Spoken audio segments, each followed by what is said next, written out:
Good morning, everybody. Welcome to the Accelerating Restoration Action through Youth and Women webinar. I am Faith Kilonzo, and I'll be your moderator for today. I'm really delighted that you're all here because we know that the inclusion of youth and women is very critical in the restoration movement. Therefore, we're calling for actors in the restoration space to ensure that there is youth and women engagement. And this webinar will focus on different models and approaches for women to be included. Secondly, youth and women need to be empowered to participate in and equitably benefit from restoration. Therefore, we will be showing a backbone of youth and women in restoration action, and we will be focusing on how to include our children in restoration so as to further children as a means of contributing to raising the next generation of restoration champions. We'll also address some challenges to the inclusion, specifically inadequate awareness, education, and capacity to engage in restoration. Some of the objectives for today will be to showcase the work of the Youth and Women Inclusion Restoration Action Group. We'll be launching the Youth and Women in Restoration Network. We'll also launch the capacity strengthening program for the youth, women, and faith actors in restoration. And we'll also be continuously advocating for transformative education to children to ensure intergenerational equity in the restoration space. This webinar has been organized by the Youth and Women Inclusion, specifically the Greening Africa program, GLFX Nairobi, Mount Masio, Spice Warriors Volunteers, ResNet Kenya, Greek COP, that is the Greener Communities Program, Laudato Si Movement, One Vision Kenya, Spring of the Arid and Semi-Arid Lands. This is our second webinar. We had a previous webinar on finance options, and this is a pre-conference, that's thematic webinar in the run-up to the Kenya National Landscape Restoration Scaling Conference 2022 that will be held on 24th and 25th of next month, November 2022. Our session today is divided into 4 segments. We'll start with presentation from speakers with key lessons on youth and women and children engagement, and then there they'll share the models, opportunities, challenges, and key lessons to be shared with actors in the restoration space. And then after each session, we'll be having a 5-minute question and answer. And that segment will focus on the launch of the Youth Restoration Network and capacity strengthening. And here we'll focus on recruitment of members into the youth network and signing up for the capacity strengthening program.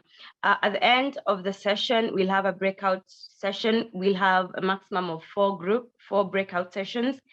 And here we will be sharing our engagement strategies and our different insights on youth, children, and women inclusion. We'll be focusing on why children, youth, and women in restoration action is important. And we'd really love it if you would stay right to the end. And it's at this point that as we kickstart things off, I want to hear from you. Please share your name and the organization you're affiliated with in the chat box. Let us know your expectations for the session, and why do you think it's important to include children, youth, and women in restoration? Type up your answers in the chat box, and we will be reading some of those that will be posted. Over to you, Laura.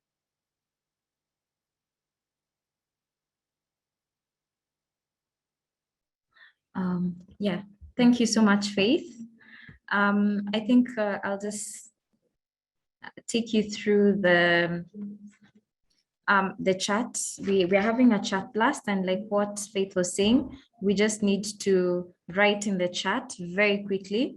Not write, just type it. Then before I give you the go ahead, then I'm going to give you that go ahead, and just tell us why you think it's important to involve youth and women in restoration and children in restoration.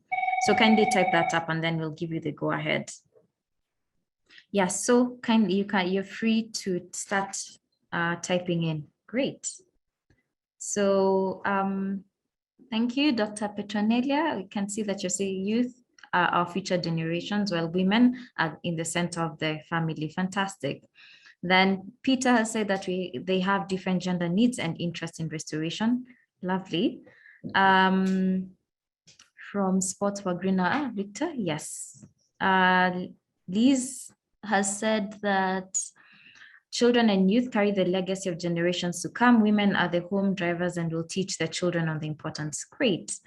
Edwin has said youths and women and children are the majority population and capable of influencing the mindset, but amazing through approaches such as performing arts and media.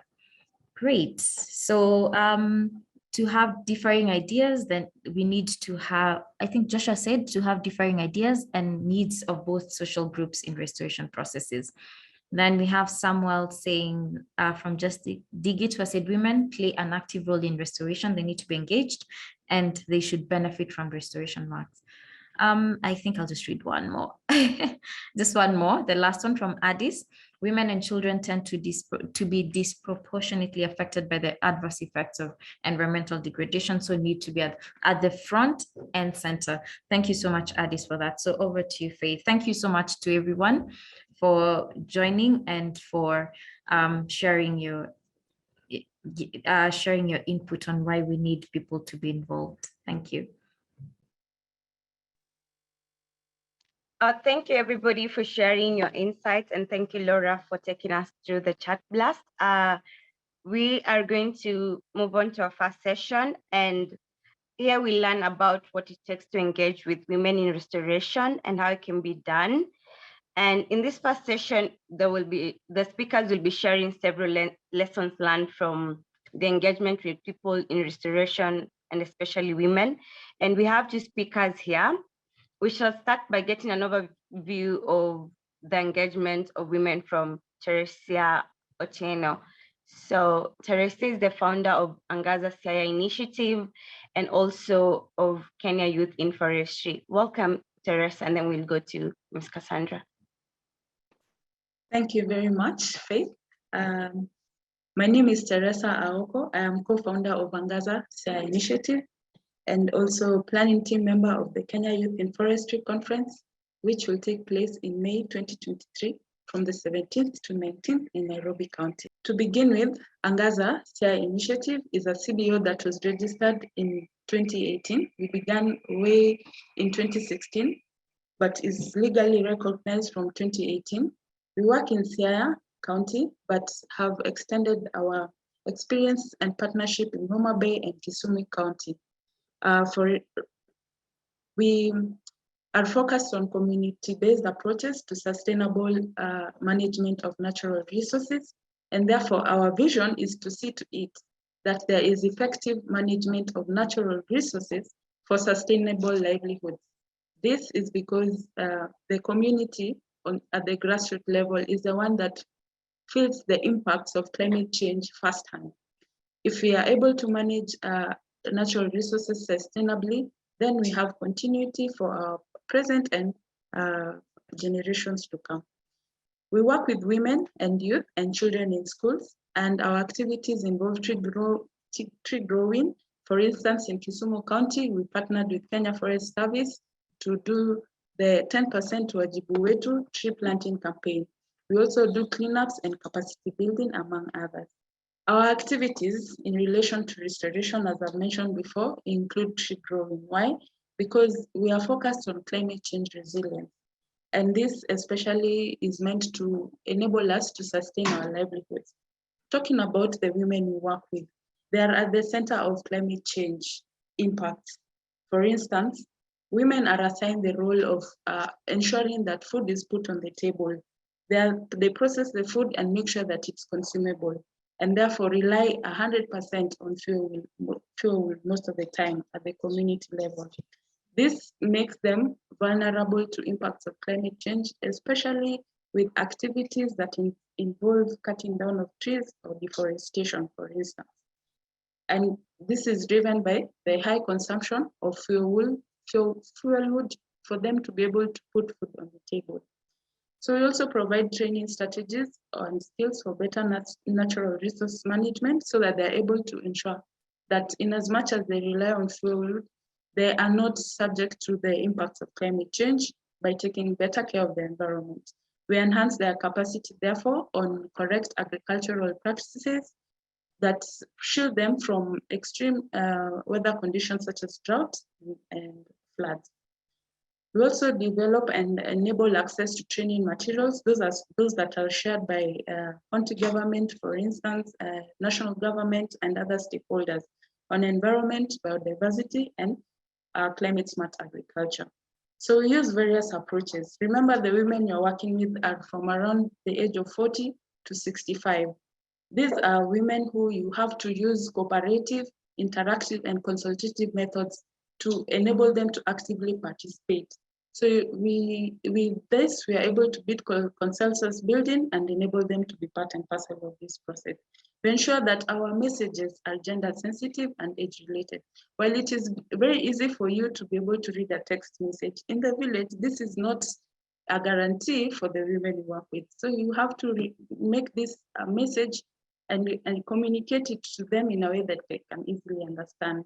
We provide opportunities to engage better in resources management in schools by enlisting the broad support of community organizations and partners. We also mobilize resources to support environmental and agricultural clubs. As you can see in this photo, we have women actively participating in the setting up of tree nurseries and production of tree seedlings. This is in Homa Bay County. So which models do you use? As I mentioned, that our process is very participatory and action-oriented. As you see, we are seated down and we are having a situational analysis in order to be able to design a project that will take care of the needs of this group of women. We train them as well on skill development, and especially because they form the bulk of our volunteers at the community level. We also operate in a facilitated and collaborative capacity because we see no need for duplication. So if there are other organizations working in the community, we are ready to network with them, participate in the activities, in the events, and be part of ours. We also have formed agricultural clubs and environmental clubs at the school and village levels. So these approaches enable us to integrate our community interventions and sustain them at the school level.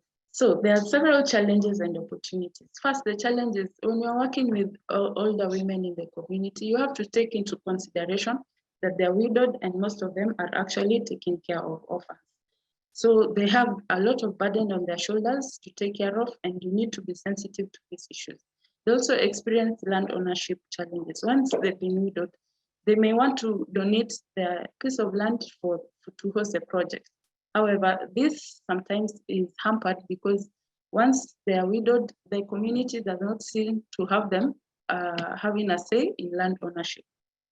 They're also not involved a lot in environmental decision making. Quite a lot of the effort goes to the other population, and they are quite often marginalized. As they're taking care of orphans and widows, most of the time they're economically challenged.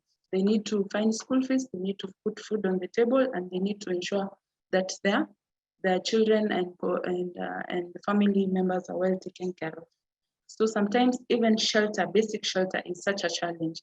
But there are several opportunities. Their commitment and involvement in tree nursery as a business keeps them going, and this enables them to commit towards restoration activities. Energy-saving GCOS technology also helps them cut down on fuel consumption and also on the rates at which they look for fuel wood. So these kind of opportunities enable them to be active agents in restoration.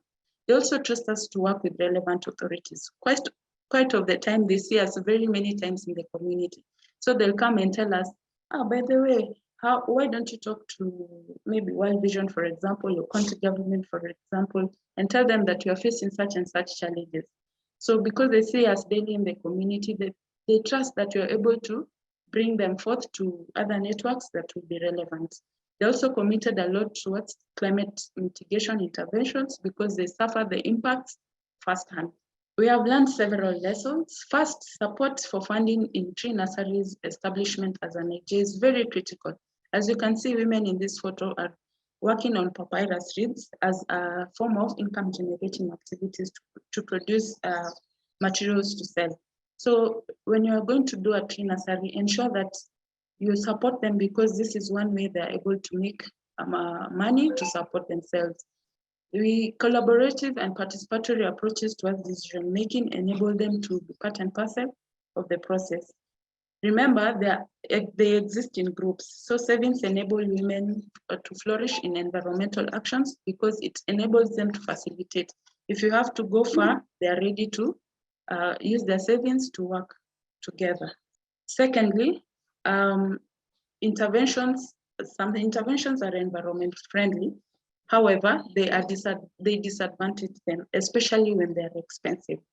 For example, solar lamps will be a good idea, but if you put the rates expensive, remember money is a problem, they'll not be able to sustain it. Sometimes there are also minimal interventions from county governments, further marginalizing them. This is a group of women, and you can see they're ready and willing to work and to cooperate. So key messages moving forward. One is, if you're going to involve this group of women, ensure that you lobby for their involvement in environmental governance, because their voice really matters and goes a long way. Also advocate for funding to support for tree nurseries, because this is where you'll find them most of the time. Build trustworthy relationships with them. Once they trust you, that is it. They will stick with you until the end. They are more reliable in tree growing most of the time because they are receptive and ready and willing to embrace climate change intervention. And also consider other interventions such as economic empowerment in order for them to fully participate in complementing restoration efforts. Thank you very much. I welcome you for questions, and also like our Facebook pages, Youth in Forestry, and Twitter pages, Youth in Forestry, to learn more as how we young people are engaging this group of women in restoration. Thank you. Thank you. Thank you, Teresia, for speaking with us on the good efforts you're doing in Siaya, Kisumu, and for giving women opportunities to engage equitably in all dimensions of the restoration economy. Thank you very much. If you have any questions, please type them in the chat box. The chat moderators will pick them and share them to Teresia, and we'll have like a 5-minute question and answer session before we proceed to, we could proceed to Cassandra, and then we will take the questions in a 5-minute question and answer. So I'm welcoming Cassandra Claire Mwanza, who is the Assistant Marketing Officer at Effective IPM Association. Welcome, Cassandra. Okay, thank you so much. Greetings, everyone. My name is Cassandra Claire Mwanza. I work with Effective IPM Association. We're based in Ruiru, Kenya.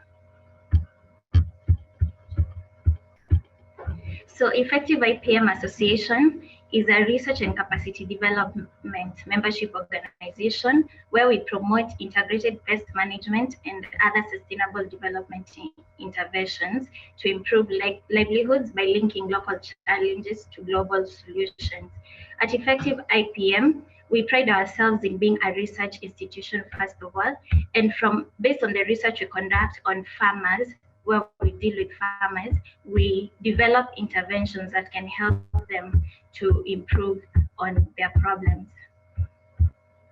Some of the restoration activities we engage in, including planting of fruit trees. At Effective IPM Association, we support farmers in restoration by donating fruit trees so that they may be able to restore their farmlands and enable them also to improve their livelihoods from the extra surplus in farming.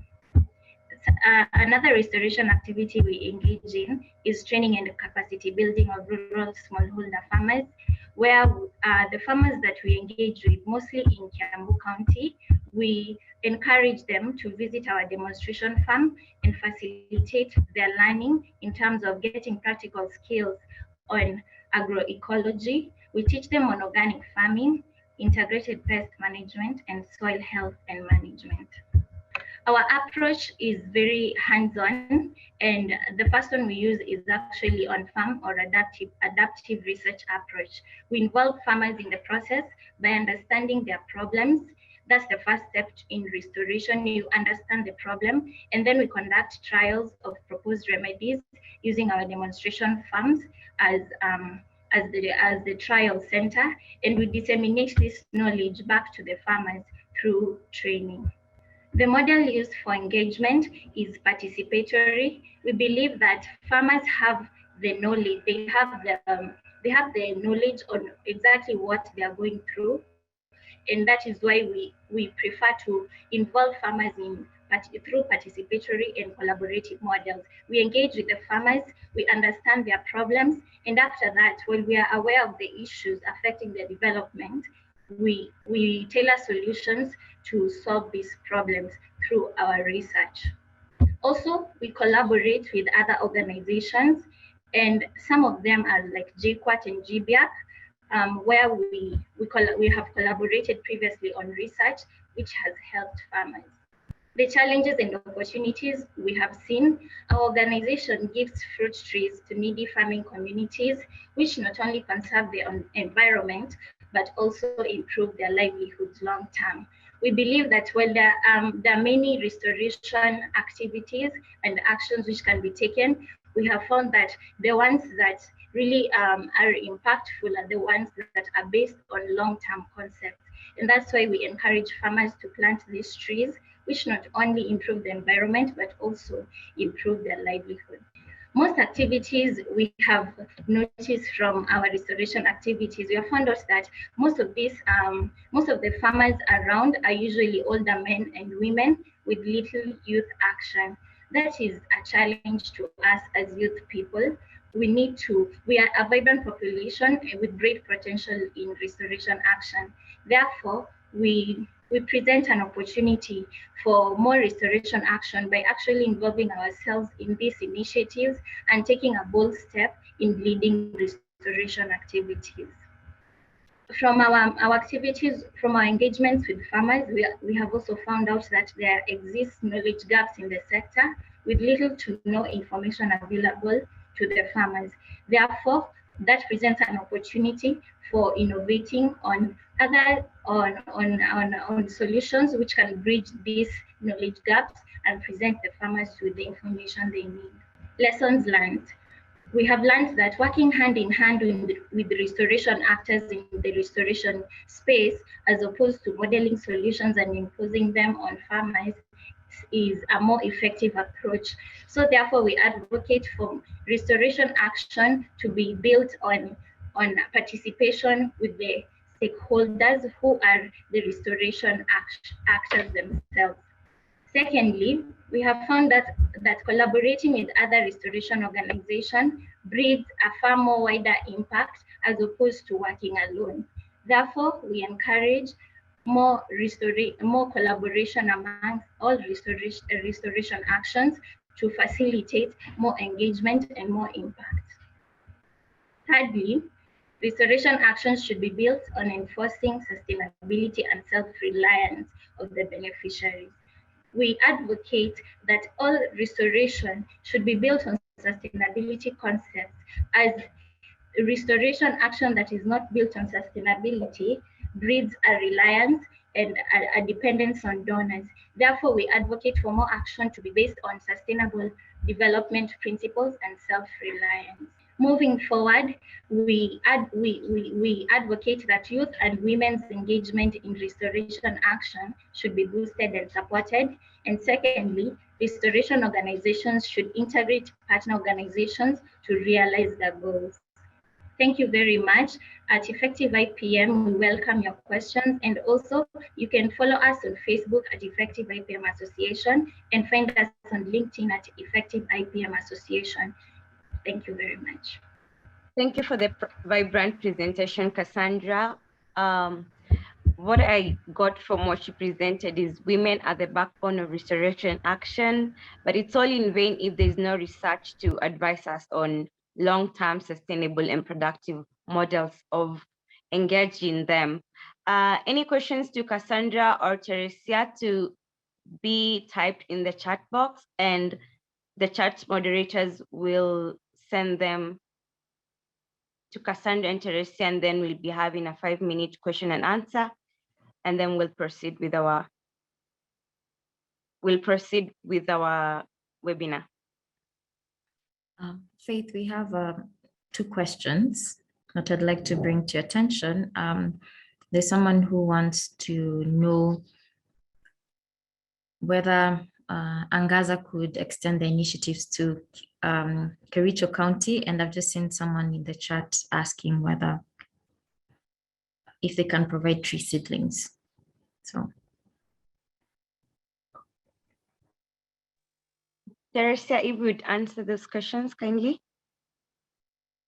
Okay, thank you very, very much for your question. Yes, as Angaza, we started as a community-based organization, and we intend to change to Angaza Kenya initiative. This in the near future will enable us to be able to work widely and broadly. In Kericho County, we could partner as well, come to your community, share with your experiences and ideas, and help you start off from where you are. So that is very much welcome, and we'll be glad to join you. The second question on tree seedlings. Yes, so for tree seedlings, most of this we partner with local organizations, and we also partner with Kenya Forest Service. We also partner with KEFRI, and we also partner with NEMA Kenya. At the county level, you'll be able to access these tree seedlings, and you'll also, if depending on how you engage in them, they could also train you and offer opportunities for you to be able to learn on how to go about it. Thank you. Teresia, I have a question on my end. I am aware most of the partners you mentioned offer indigenous trees. Are they open to also providing fruit trees? Because I saw that is also a question that has arose in the chat box. Teresia? Yes, thank you very much for those questions. Yes, depending on the type of trees that you need, you'll find whether it is indigenous or fruit trees. And also depending on the community you're working in and the needs that they have. For instance, in Siaya County, there are a lot of fruit trees and mango especially, but you find other fruit trees such as avocado are not so popular and are not so common. So if you're going to introduce fruit trees, you look at the community and you look at what are the type of fruit trees that they need and the type of fruit trees that work very best in that space. You could also make use of the resources that are available to be able to know which type of indigenous or fruit trees you want to plant. You can go to KEFRI app. KEFRI has a lot of resources on this, and using those apps, it can tell you precisely the tree you can plant in the environment that you're in, considering the climatic conditions and even the soil type that you are operating from. So make use of those available resources, which guide us a lot in our community activities. Thank you, Teresia. Laura, any questions to Cassandra? So we have a question from Jared Amata from KEFRI, and he wants to know how do you identify the existing knowledge gaps and how you ensure knowledge exchange, or rather intergenerational exchanges? Yes, thank you so much for that question. That's a good question. So one of the way you can bridge the gap in knowledge is we can actually, as a youth person, we have realized that, as a young person, I've realized that most of the work that we do is actually available in a lot of workshops are being held to facilitate networking amongst restoration actors. Therefore, one of the ways you can bridge this is attending the workshops, and also the first step, the very best way to actually do something is to actually do it. So we also advise that most young people to just go out there. If you have if you see a knowledge gap around your community, you can go ahead and approach the community and actually propose the solutions that you have to the problems they're facing. And you'd be surprised that there's a lot of support for these kind of solutions. Thank you. Laura, any more questions? Yes, I think there are several questions coming up, but in the interest of time, I think we can just go ahead, but we can take one last one. There's a question from Hans Peter. What about youth? And in youth, you also need young men working together with young women. So do you have activities with young men and women together? So I think they can both answer it very fast. Okay, yes, we do have activities for men. In fact, at Effective IPM Association, we actually encourage the participation of everyone regardless of their gender. And so you'd find that unfortunately, most of with the communities, the farming communities we work with, you find that most young men are not involved in the processes. So we encourage more participation in this. And yes, we are able to work with men, both men, young men and women, and also old in our initiatives. Thank you. Yes, thank you very much for that question. It's a very relevant question. Yes, we do work with young people. We, Angaza, are a group of young people who came together and saw the need in the community. And we engage with other young people in our community. However, as we've mentioned about women, even amongst young people, the issues of young men vis-a-vis young women are quite different. You find that they are not homogeneous in as much as they're youth, they're not homogeneous. Their needs are different. Quite often, like in my community, young men are entitled to a piece of land from their inheritance. For young women in the same community, this land either belongs to their husbands or belongs to their fathers. Therefore, if you're going to have them plant trees, they have to seek permission, you see. Whereas for the young men, they would directly do this themselves without needing to ask anyone for permission. So when you're engaging with them, you also look at those nitty-gritties in terms of the vulnerabilities that affect each of these in as much as they are a group of youth. So you need to consider as well the gender lens and look at young women in the perspective that they also have cause that they do at home. So you're calling them for an activity to do tree planting or even to generate tree seedlings. You have to consider at what time are they available in the community, what working hours are they free. This is also different from the young men in the community because they also have their activities and that a time that probably the young women will be available is not the same time that the young men will be available. So yes, we do engage both of them, but then look at them as not homogeneous, each having their unique needs and each having their unique approaches for them to actively participate in restoration activities. Thank you.